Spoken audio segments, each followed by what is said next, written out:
Drugi val epidemije bolezni COVID-19 je v največjem razmahu. Zaprte so vse nenujne trgovine, storitve, restavracije, šolanje poteka na daljavo. Zaščitne maske so obvezne povsod, razen v domačem okolju. Ohranjanje življenj je seveda na prvem mestu, toda tudi pravica do informacij in komunikacije temeljna človekova pravica.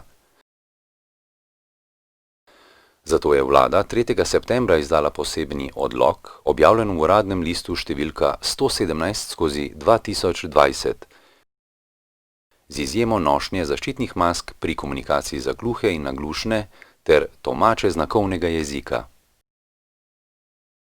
Letošnje leto je zagotovo najbolj zaznamoval virus korona, ki je, zelo vplival tudi na naše življenje naglušnih.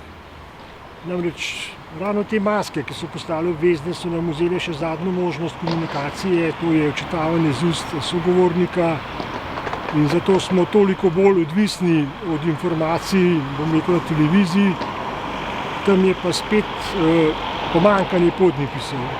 Dejstvo je, da se te informacije, ki so tudi življenjskega pomena, ukrepi vlade in vse te podobne zadeve se spreminjajo dnevno.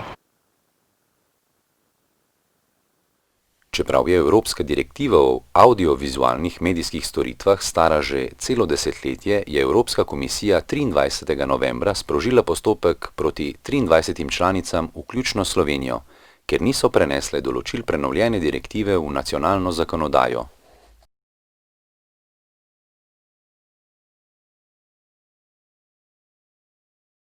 Seje vlade, tiskovne konference, intervjuji s predsednikom vlade, vse to je večinoma brez podnapisov, včasih tudi brez tolmača in enostavno ne moremo spremljati tekoče dogajanje.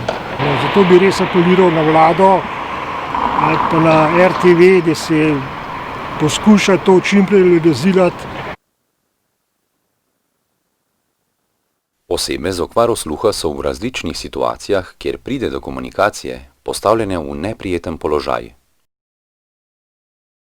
Bom omenil kar mojo osebno izkušnjo, ko sem zaradi službenih obveznosti prihajal v drugo občino, kot veste, je prepoved, ustavila mi policija, naredila je klasično kontrolo, imel sem vse papirje, ampak enostavno nisem razumel, kaj me sprašuje, ker je bila še distanca, tudi če sem slušal aparat gor, nisem razumel, kaj mi govori.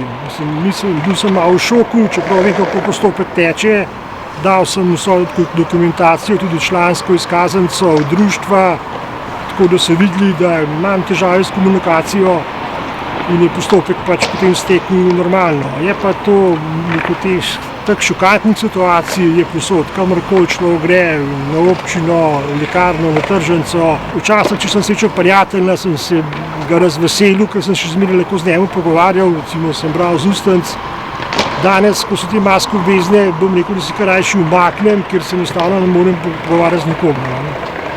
Že res, da je vlada sprejela ukrep, ki nam omogoča komunikacijo brez mask, ampak to pozna, bom rekel, zelo malo ljudi, v glavnem mi, ki se ukvarjamo s tem. In težko je pripričati sogovornika, da naj masko sname, ker so enostavno ali bojijo se virusa, bojijo se kakšne kazni in želel bi si več tega razumevanja od ljudi. Tisti, ki nas poznajo bližje, vejo, kako postopa z nami, si potrudijo, tudi masko dol dajo.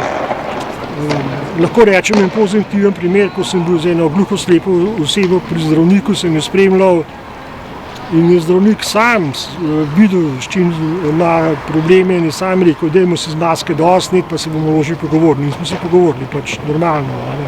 Ampak so več slabih izkušenj kot pa dobro. Ohranjanje razdalje, da bi s tem zmanjšali možnost prenosa koronavirusa, pa je povsem nemogoče pri komunikaciji z gluhoslepimi osebami. Ti ukrepi glede koronavirusa so še posebej zaznamovali gluhoslepe osebe, kajti komunikacija z njimi na distanco ne pride na poštev. Vemo, kakšni so ukrepi, da je treba uporabljati masko, da je treba uporabljati distanco, ampak enostavno komunikacija z gluhoslepimi mora potekati z dotikom. Bom pošteno povedal in priznal, da včasih kakšen ukrep prekršimo, samo da se lahko z uporabnikom, z gluhoslepim uporabnikom pogovorimo in tudi razumemo. Kot uporabnik slušnega aparata je sogovornik izpostavil še eno težavo.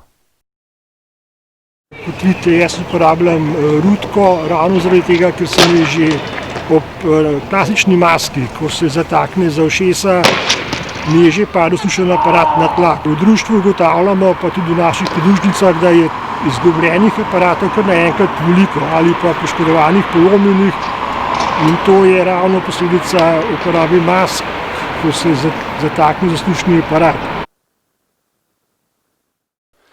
Na tržišču je že pripomoček držalo za obrazno masko, ki se nosi za vratom. V veselem decembru lahko namesto daril drug drugemu podarimo prijaznost in nasmeh. Ta sije iz oči.